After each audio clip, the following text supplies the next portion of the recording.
Welcome back to Raw is Retro. Marcus, for some Yeah, reason, we record these in advance. People know. People know. There's no yeah. excuse. So today's date is actually the 6th of January. We did the last recording midway through December, and somehow you have predicted that the menace named Vince McMahon has decided to come back to work as he You want to talk wears about his the? Jesus shirt.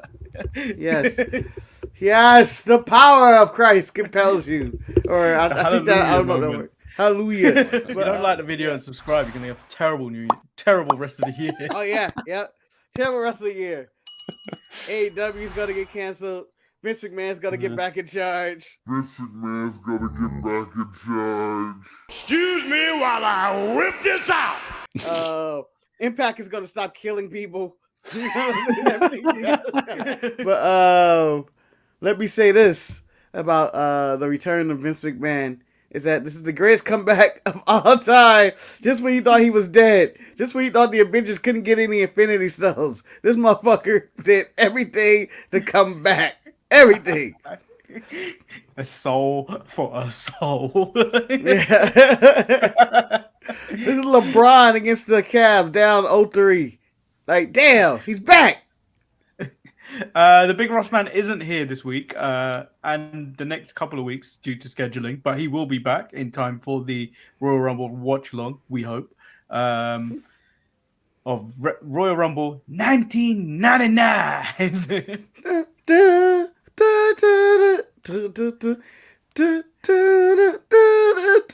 Oh man, voice is cracking already.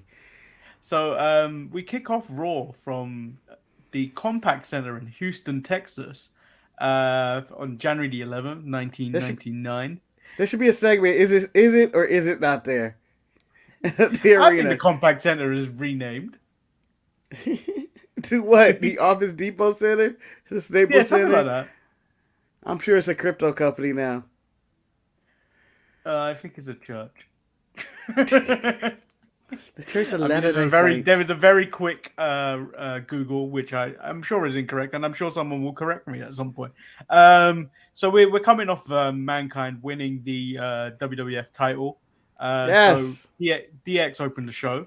They played to the crowd a little bit, and then they introduced the new WWF champion, Mankind, who thanks the crowd, thanks DX for helping him, and Stone Cold Steve Austin says that he'd like to face Steve Austin at WrestleMania, That's nice of him. which cues the Rock and the McMahons coming out because they can't stand this shit anymore. This is bullshit. Even though this signifies their victory. This is the definitive WWE is now the #1 wrestling promotion in the world at this point. Thanks, Tony Schiavone. Shane doesn't get the fascination of Mankind, which me too. I think when I look back at it, he is just a stuntman who told good stories. Come on. He did better promos than anybody. He looked like a piece of garbage in the ring. No, because I feel like if you look at today, it's exactly the Fiend and Bray Wyatt. Tells a great story, but none of those matches are memorable. No, this is the evolution of Darby Allin. If they told me Darby Allin was Mick Foley's son or Jeff Hardy's son, I'd be like, hey, that makes sense. Because that's who he is. They say they're going to have a corporate rumble where the winner will be number 30 in the rumble. The Rock grabs the mic and says Mankind didn't beat him because he needed Austin's help. So as for tonight, The Rock wants his rematch right here, right now. I love how heels do their logic. It doesn't matter if they cheat. You cheated to beat me, but when they cheat to win, I beat you fair and square in that ring. I mean, the entire corporation was out during the match last week. Everybody ran out. I think if you look closely, I had a run in that match. Yeah, young Marcus came out. So People as thought it was tonight, Stone Cold, but that was actually me. Yeah, the champ Mankind says, "I've already beaten you. You're not really championship material." Yeah. Low blow. Then The Rock starts offering shit. Rock offers a no DQ match, but Mankind won't bite. The Rock offers a no count out match, but Mankind doesn't want none of this. They start trading catchphrases, and then he says he'll do it in an I Quit match. The Rock seems scared, but then he takes what he can get. Vince makes Mankind versus Kane for tonight. You won't even make it tonight. You won't even make it to the Rumble for your I Quit match because you fight Kane. The Rock visibly upset. It's like, what the fuck, man? What the fuck is this? We clearly came out together with a plan to get me back to being the corporate champion. And then all of a sudden you give Kane a title shot? So what, you don't even like? It's bullshit. So we get to our first match of the night, which is the New Age Outlaws versus Jeff Jarrett and Owen Hart. Your boy Jeff Jarrett. It never ends. It never ends with Jeff Jarrett. Yeah, the winners get a title shot. Either I'm guessing at the Rumble. It's Gunn and Owen to start. This match was terrible. This is one of the greatest tag matches of all time, Eddie. One of the greatest tag matches of all time. Deborah was involved, and then Deborah starts selling herself to Chyna at one point. Come on, look at this. Because they showed earlier tonight the New Age Outlaws don't get distracted by Deborah and all her stuff, and somehow Billy Gunn managed to get distracted when Chyna got involved. Don't hit her, Chyna. Don't hit her. Why? Isn't that what Chyna's there for? To lay out Deborah? Just lay her out.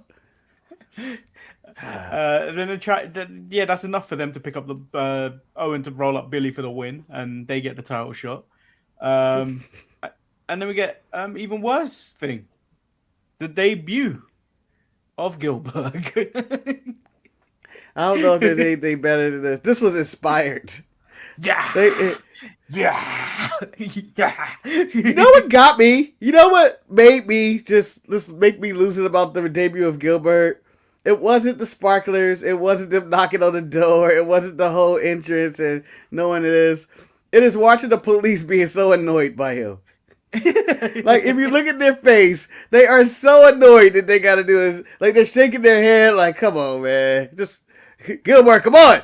God damn it. And then they're walking to the ring like, we don't want to walk you. I like that they pointed out that the chants of Gilbert is they're not trying for Gilbert. I don't see Michael Cole screaming 1999 cap on the Goldberg chant. It's funny how no one's mouth is moving, but you hear these chants. Yeah. Which I don't believe is true though, right? Wasn't he actually getting those chants at some point? I feel like they'd be on the ones later to pipe it in. Afterward, they piped it in for this one, and I think afterwards, when people realize this is funny and this is taking shots at Goldberg, that they start to go along with it. All right, this is a complete upgrade than when they were doing the Nacho Man and Trillionaire Ted and all that. This was like another level of someone with pure hate in their heart of Goldberg. Like, this is bullshit. Yeah, but he loses to Luna, where his jackhammer is counted into a crossbody. And Michael Cole with 1,000,000 shots. You see, he has only one move. There's some guy in a dungeon, Marcus, later to be revealed as Midian. Yes, help! Why am I here? He will see you now. Not Kimbe. Val Venus is out here for a match, but he sees a good-looking woman in the front row to hit on, which cues Ken Shamrock to come out and destroy Val. It triggered him! Shouting, "Stay away from my sister!" Which also brings up Billy Gunn, who says he's going to moon. Then he moons Ken's sister in an effort to get a IC title match. Okay, so what I have learned from this segment is that Ken Shamrock watches Val Venus matches in the back. Val Venus is wrestling. Let me go to the monitor. Because there's no reason for him to be so quick to come out to this. So it's him just being like in the back, and then all of a sudden, what's Val doing? Hitting on some girl in the front row. Who? I mean, that's the only way he could have heard that. He had to be watching in the back going, ooh, Val Venus. No, I believe he was keeping an eye on Ken Shamrock, and then when he saw Ken was on the move, he followed, and then he paused because someone probably told him in the back, "You better not go out there." And then he saw what Ken was doing on the monitor in the back, and then came outside.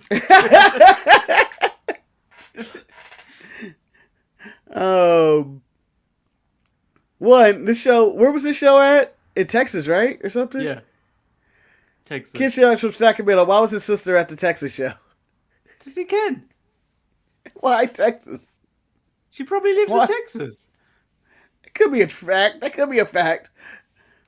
But she showed up next week too. I'm just saying. She was getting around. We get a European title match between Al Snow and X-Pac. What actually happened there? So Pac spin wheels kicks Snow into the corner, hits a Bronco Buster, and then Goldust appears. He blasts Al Snow in the head with head, allowing X-Pac to retain the title. Yeah, I don't understand that. But I didn't Refresh understand my that one at mind. all. Refresh my mind on this storyline because I feel like we missed a step. No, I'm that- firmly confused because last I remember, I thought Al Snow was Yeah. going after the Brood. Yeah, he was He's getting got a blood back. bloodbath. Yeah, he was But like, then not again. Next thing you know, it's this. And then Goldust has somehow kidnapped Head. I don't know when this happened. It must be Sunday Night Heat because we don't watch that. Yeah. We don't have Heat is retro or whatever it's called. It would be called or reheat. Reheating Sunday Night Heat. We don't have that shit. So although I may just do that whenever I come on, just so I'd be like, haha, guys, I have inside information. Because Goldust was a face last time I saw him. Don't know when and why he kidnapped Head. Don't know why Al Snow is not feuding with the Brood anymore.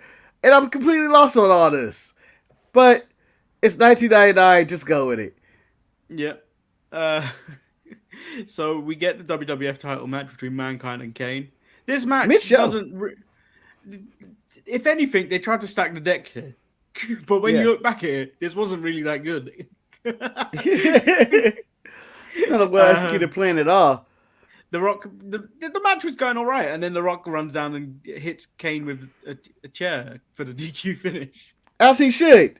As he should. What the fuck? I'm not fighting Kane, Vince. If he would, he won. What was the plan here? There was no What plan. was the plan?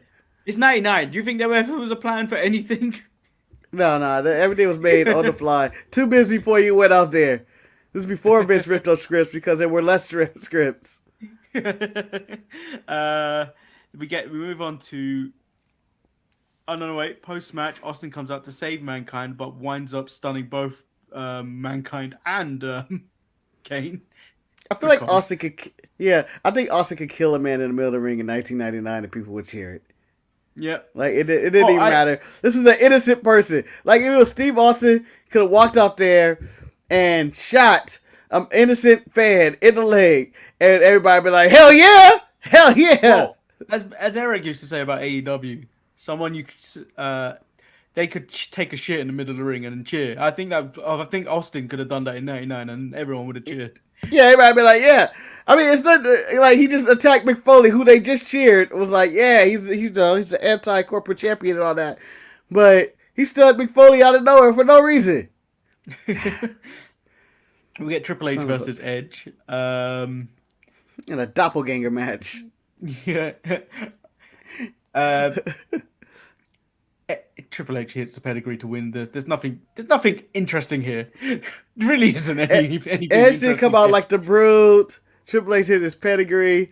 The only thing that went to my mind was that promo Triple H gave. Edge, you never drew a dime, bud. You never drew a dime. And for no reason, post match, the lights go out, and Road Dogg gets a bloodbath. Just no reason at all. I love the bloodbath reaction of why? Why? What did I do? What is this shit? What did I do? What is this shit? Why? How dare you? Puddle of blood. Whose blood is this? This is not sanitary. We go somewhere and we see the Druids and we got an Undertaker symbol. The Acolytes bring out Dennis Knight on the board. like a cheese Here we board. go. Yeah. Charcuterie board. The Undertaker charcuterie. You know, every time when they serve sushi off a naked body, that's what I feel like the Undertaker would get. So his hamburger served on Minion. I can imagine Michelle McCool and the Undertaker sitting opposite ends of the table on Minions lying. Why would you do that? Why would you even put that in my mind? Because why not? And besides, Manny, this is 1999. It wouldn't be Michelle McCool. She was probably like 6. It would be Sarah. The neck tattoo.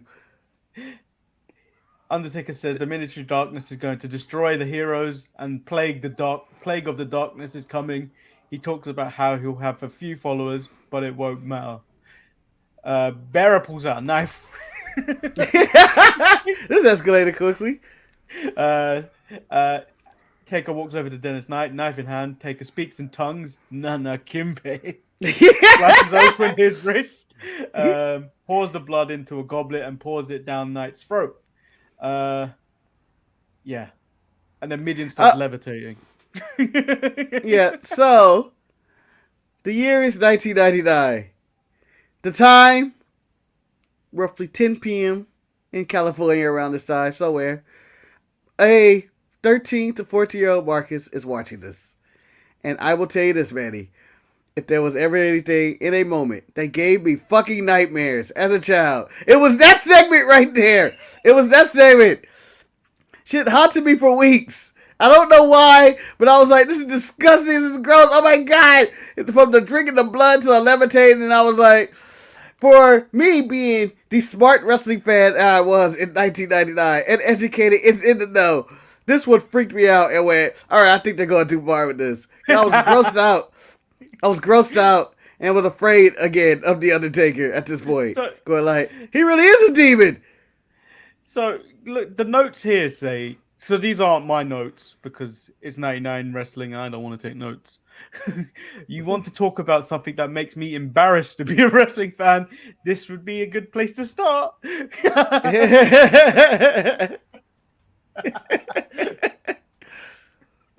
What do you mean embarrassed? This is the shit that wrestling fans will remember. Like, this is burned in my mind. And when it happened, when he was like, he's here, they immediately triggered 14-year-old Marcus going, oh my God, this is the episode. To be honest, this stuff feels new to me, this Midian stuff, because I have erased it from my mind. You were lucky. I was going like, how did they do this practically?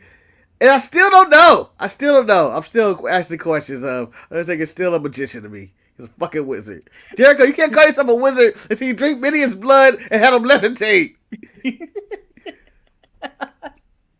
You ain't did that yet. D'Lo says he'll do whatever Terry asks, but claims that this is too much. This is because Terry lost her baby. So we get D'Lo Brown versus Mark Henry.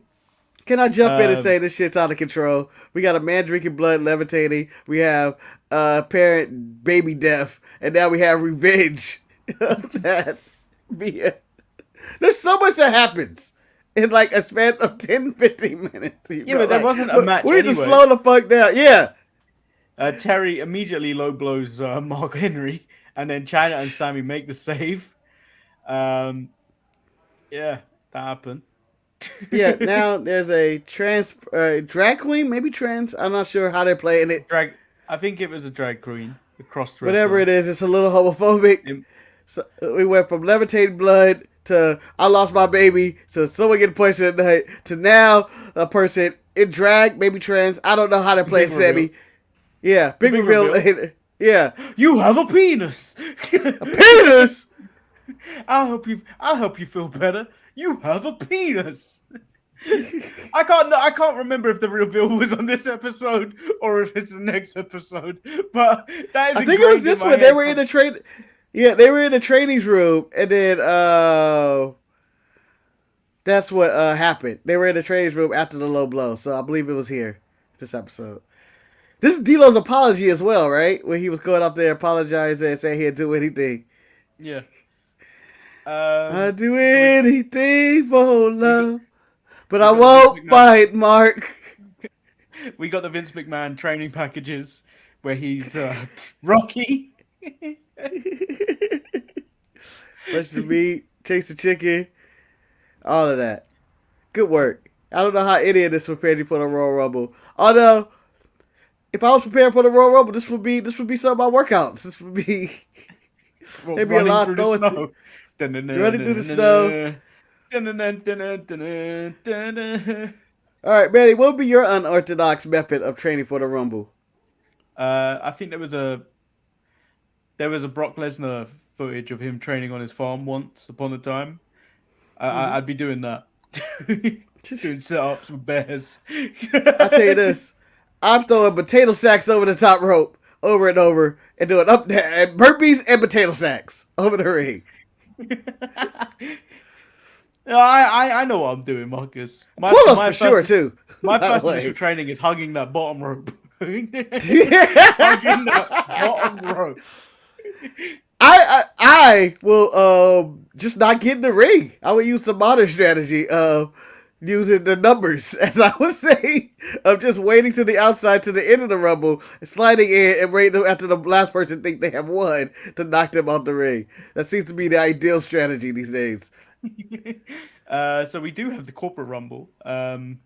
This got down to Vince McMahon. We thought was the last entrant as the surprise entrant. So Chyna surprises everyone by becoming the 10th person to come out and eliminating Vince, who took a nasty bump on the way out. Yeah, wait, oh shit, like, his fall was just as dangerous as Top Dollar's fall recently, Yeah, in which, because he flies over, his neck whiplashes off. The bottom rope. Yeah. Like, literally, like, it was like, oh, Vince could have died right there. That could have changed history forever. We wouldn't be talking about a takeover today. We'd be talking about Shane McMahon ran WWF into the ground. And WCW still exists. Yeah. The darkest timeline.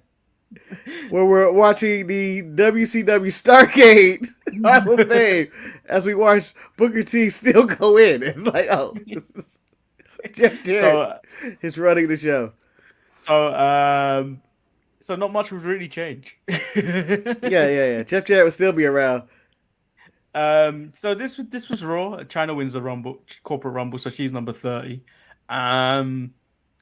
It was kind of an interesting show, even though Steve Austin really wasn't on it. Yeah, he seems to be taking the past few weeks off. Yeah, this is the birth of the proper Steve Austin versus McMahon going down that road. But we're not getting any of it going into the Rumble because this is purely built on Austin McMahon, and we haven't got anything for a good couple of weeks. Yeah, this is pretty much is Steve Austin showing up. It's the most part-time Steve Austin era ever, in which he would just randomly show up, do like a stutter, and then leave. Like that's literally all he's been doing for the past 3 to 4 weeks. I think he was injured at this time, right? Wasn't he still injured or trying to come back or something? Yeah, possibly. We were hearing something like that back then. So who was your MVP of the night? Well, I have to say it has to be Sammy because he had to tell Mark Henry I'm a penis now. I'm going with The Undertaker, his full presentation of Nana Kimbe, floating a man, and drinking that man's blood. Him and Manny, co-MVPs. How about that? I'm going Chyna. First she resisted the charms of Deborah, and then nearly killed Vince McMahon. Yeah. Which I can see an assassination attempt of Vince McMahon coming very soon. This is, in full disclosure of modern times, I can see people plotting the death of Vince, and it seems like this is the end of a movie where you think the heroes are about to win, but the bad guy has one more trip, and then they become all powerful again, and this time they're doubly powerful. Like, what the hell? It's a Super McMahon. Super Shredder. And then your match of the night. Well, shit, Manny. What do you want me to say? There's not much at all to choose from. I am going to go with Mankind versus Kane by default. I'm going corporate rumble. It was not much. It wasn't much to choose from at match of the night. That opening was terrible. Owen Hart won with that spinning heel kick. Or he won with like a punch. I feel like it was just a punch. After the Deborah distraction, I was like, well, these guys weren't winning anyway. Yeah, so it is bad. So not a good episode of Raw, but it was the corporate rumble quite fun at the end. So yeah. Make sure that is today's episode. So make sure you like the video, subscribe if you haven't. I don't know how many subscribers we got right now. It's right down there. Probably about 440. 1 million subscribers. It is the 6th of January. It is currently at 430, but it could be 440 by the time this comes out. Yeah. Who knows? Kick it off the New Year strong. It's Friday the 13th. It is Friday the 13th. Ooh. Chills. They multiplying. Yeah. Are you losing control? You better shape up. No. Lose, man.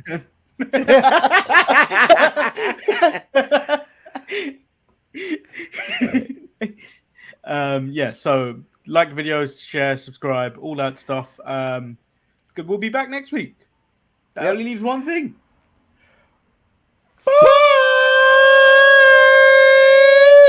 I totally forgot we do that here. I forgot.